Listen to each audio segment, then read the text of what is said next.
as he joins us every Monday at 4:45 throughout the football season as well. Thanks to our friends at Death Wish Coffee, deathwishcoffee.com. Shefty, how you doing, man? Armen, hope everything's going well up there in Albany. Hope you had a nice weekend and getting closer to training camp, aren't we? We are, man, getting closer every day, and yet somehow JPP stays in the news. Because today, Justin Tuck tells NJ.com that JPP's doing fine. He's going to do great. He's in high spirits. Shefty, it bothers me that the first player that comes out and tells us that he's spoken to JPP is an Oakland Raider, albeit a former Giant. Should it bother me that, to our knowledge, JPP has not yet spoken to a Giants player? Well, it shouldn't bother you for a couple of reasons. Number one, we do not know if he's spoken to any Giant players. He very well may have. Number two, Justin Tuck was a leader and a guy that had a lot of respect in that locker room. And if you're a younger player, I work with people in my life who've moved on, and you respect their word. And if someone reached out, maybe that would be the first person you speak to in a particular case. So, to me, I don't find it troubling or disappointing that one of the first players he speaks to happens to be an Oakland Raider. It's somebody that he feels comfortable with, somebody he respects, somebody he looks up to. And it's a case where, again, all that really doesn't matter. The question is, how is he going to fare when he comes back from these injuries this season? So it doesn't speak at all that maybe there's a lack of leadership on the Giants' defensive side of the ball now that he speaks to a former leader on the team and not a current one that we know of? Well, who would be the current leader on that defense that you would expect him to turn to? I guess that's my point, yeah. I mean, this is about friendships and relationships, and he spent a lot of time with Justin Tuck, and I'm sure he looked up to Justin Tuck, and I'm sure, Justin Tuck at some point took him under his wing, showed him some things, taught him some things. So if that guy reaches out, somebody that you respect, of course you're going to speak to them. And I know that Justin Tuck had been reaching out to him anyway. So, again, do you know that JPP initiated the contact and called Justin Tuck? Do you know Justin Tuck called him? You don't know exactly how it transpired, but again, I'm not surprised that he would be speaking to Justin Tuck. Adam Schefter, thanks to Death Wish Coffee, joins us every Monday at 4:45. Shefty, any feeling on if the Giants go out and try to get someone else at that position and add to that depth? Well, I think a lot will depend on what happens here with JPP. Again, I don't think anybody thinks he's going to go to training camp. It will not surprise me if he waits to the end to sign that franchise tender. And so now you need another body in camp. And again, you're not going to find a pass rusher, a defensive end like that on the street. If there were, he'd be signed to another team already. So, I'll tell you what, if I were the Giants, I'd make a run at O.C. Umenyiora. That's what I would do. I would bring him in, stopgap guy, veteran guy, knows the organization, knows what it takes, is one for them, and would provide some insurance in the event that JPP did not show up in time or was limited in any way by his injury. What's the price range for an OC at this point in his career? Not very much. Yeah. Hey, look, anybody that's on the street July 20th, that's an indication that they're not going to get anywhere close to the salary they want. And so, to me, it's a very simple deal with O.C. Umenyiora. It's a 1-year, $1 million deal with some upside in there. You give him, $500,000 for 4 sacks, $500,000 for 8 sacks, $1 million for 12 sacks, something like that. You boost up his salary in that regard if he produces. And to me, that would be a home run kind of signing. But again, I haven't heard that out of the Giants at all. ESPN's Adam Schefter with Armen and Levack every Monday at 4:45. Thanks to Death Wish Coffee. Levack is out today, so I get Shefty all to myself. I have no problem with that whatsoever. Because Shefty, as we we talked about the franchise tag tender and the deadline last Thursday, and yet we still brought up JPP in that because he was the only player who did not resolve it with a long-term deal. Obviously, understandably, we know why. What was the one long-term deal that was resolved by the deadline that surprised you the most last Thursday?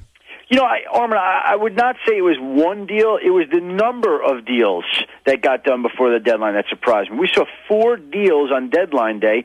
Des Bryant, Demaryius Thomas, Justin Houston, and Steven Gostkowski, the kicker in the Patriots.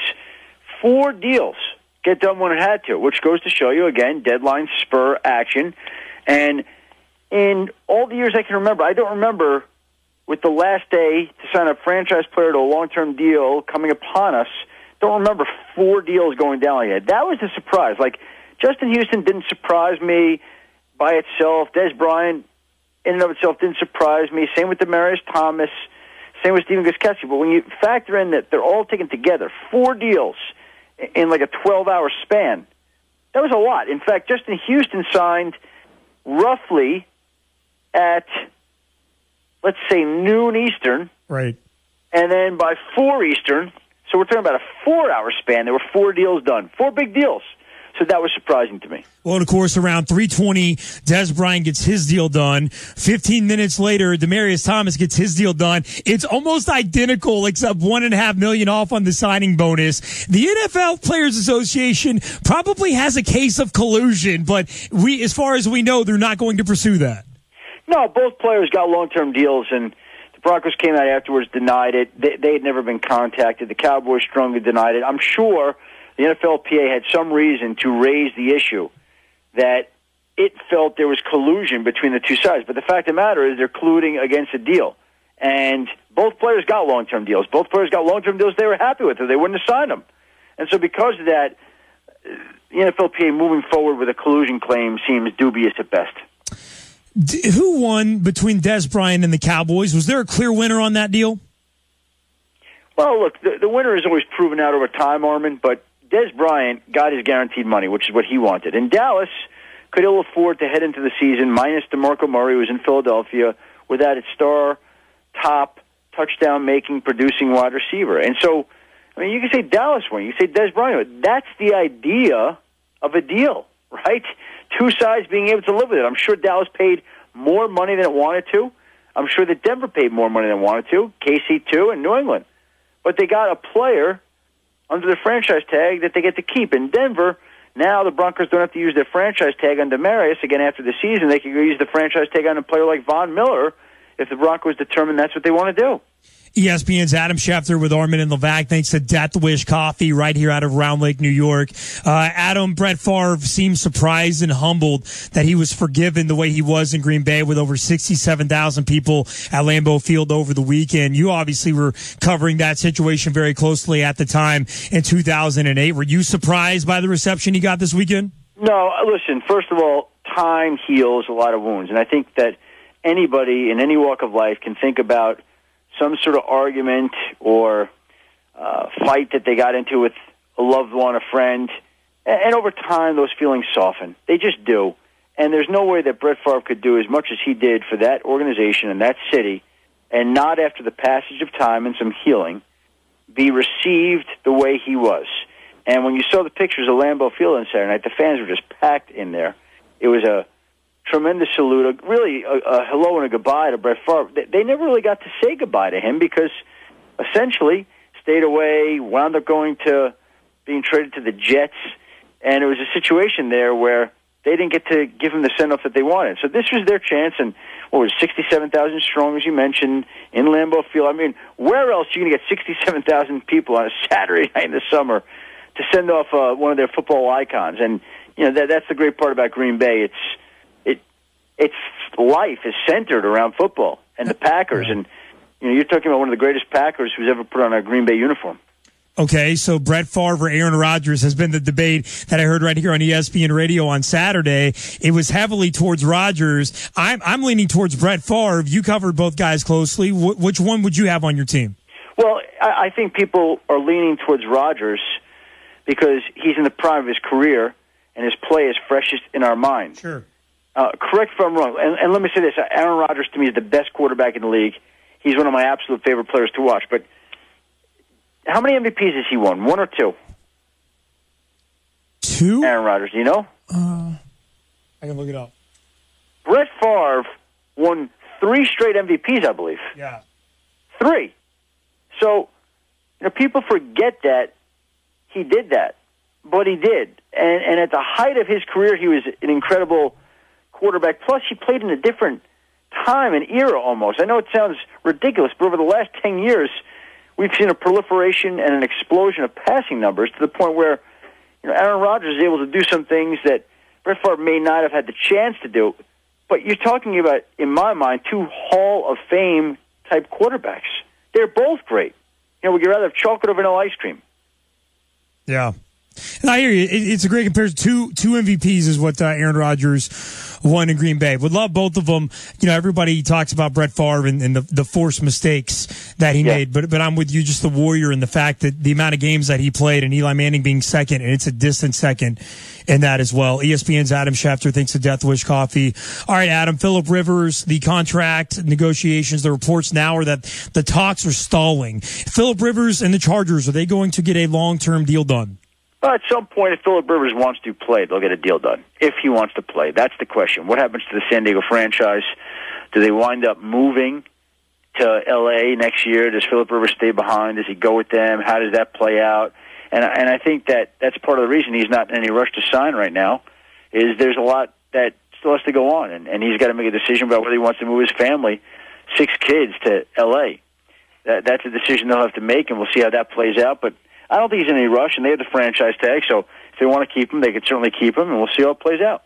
Is wide receiver Reggie Wayne going to find a home? You know, listen, it's going to take an injury somewhere. Okay. It wouldn't surprise me if at some point he did, but again, I think a lot of teams have questions about how much he'll be able to come on and impact those teams this year, which is why he still isn't signed right now. That's the situation.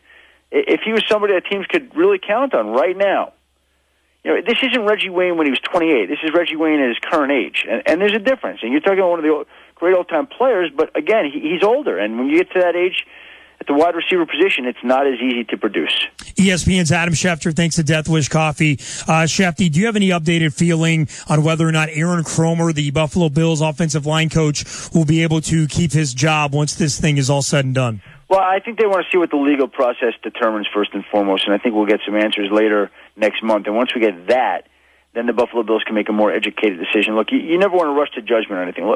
If the facts are what they are, and he turns out to be guilty, then it wouldn't surprise me if he doesn't coach this season. But, you know, we don't know what happened right now. And until we do, presumed innocent, and the Bills have the right to go investigate it. And if he's guilty and he assaulted young kids and he was in the wrong, then he's going to pay the price for that.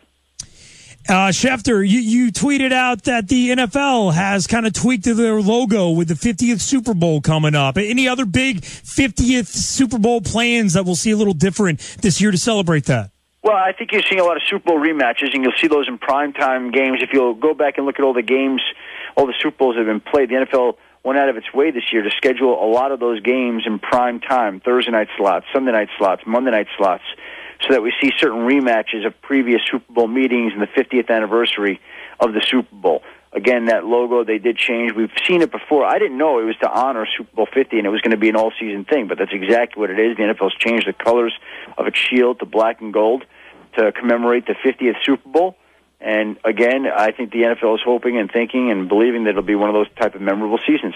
Adam, within the last hour, your coworker and friend Darren Ravel tweeted out that the NFL split $7.24 billion with its teams and national revenue from last season, each team getting $226.4 million, mostly TV money. That's so much money, man.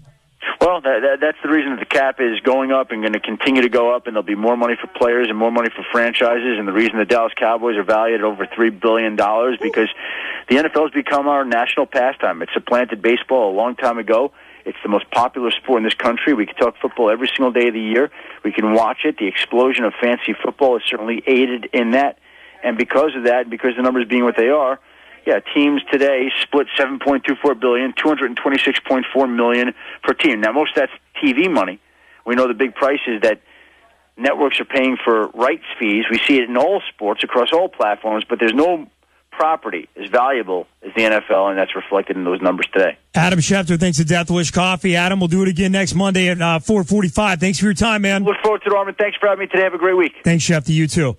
There he goes, Adam Schefter, every Monday at 4:45. Thanks to Death Wish Coffee, the world's strongest coffee. Go to deathwishcoffee.com, type in promo code ESPN, and save yourself 10% on your next purchase. There is no other coffee that I use. I'm going to call out Jeff Schwartz. He called me over the weekend, and he goes, hey, man, this Death Wish you sent me is really strong. No duh, bro. It's the world's strongest coffee, man. It'll get you going. And by the way, everything is right here. They roast it, package it, distribute it right here in Round Lake. Support local. The number one coffee on Amazon.com throughout the holiday season was Death Wish Coffee, and all the boys homegrown right here in the capital region. It's a great thing to be a part of. DeathWishCoffee.com.